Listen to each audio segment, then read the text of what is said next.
Sosok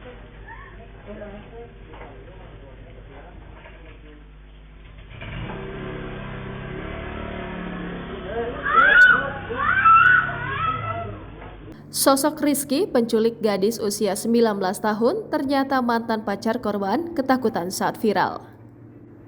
Inilah Rizky Gustaman Firdaus, pria yang menculik Keisha Aurelia Arsina, gadis asal Bale Endah, Kabupaten Bandung, Jawa Barat. Rizky merupakan mantan pacar Keila.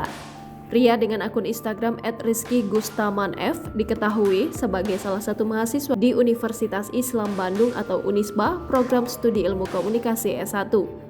Namun diketahui jika sebelumnya Rizky merupakan lulusan SMA Negeri 7 Bandung. Diketahui jika sosok Rizky berusia 24 tahun. Tak hanya itu saja, Rizky juga diduga merupakan seorang atlet baseball. Hal tersebut dilihat dari unggahan akun @dragonbaseballclub yang memperlihatkan potret Rizky menjadi juara 1 dalam sebuah pertandingan.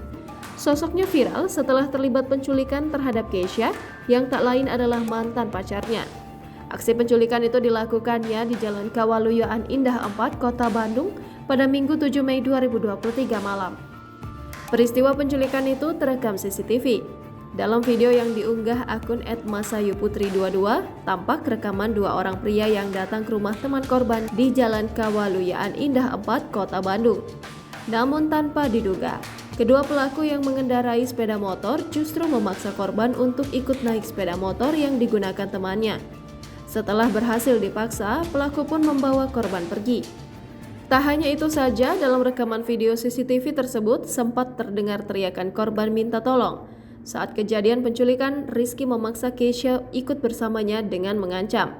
Bahkan beberapa sosok yang diduga rekan dari Keisha mengungkap perlakuan dari Rizky saat menjalin hubungan dengan korban. Selain itu, Rizky juga mengambil alih akun Instagram Keisha dan merusak handphonenya. Setelah kejadian tersebut viral, sang pelaku diketahui melepaskan Keisha di pinggir jalan. Hal tersebut diduga lantaran sang pelaku ketakutan hingga memilih kabur meninggalkan korban. Selang beberapa waktu, sosok pelaku yang diduga bernama Rizky akhirnya tertangkap polisi. Jangan lupa subscribe, share, komen, dan like ya!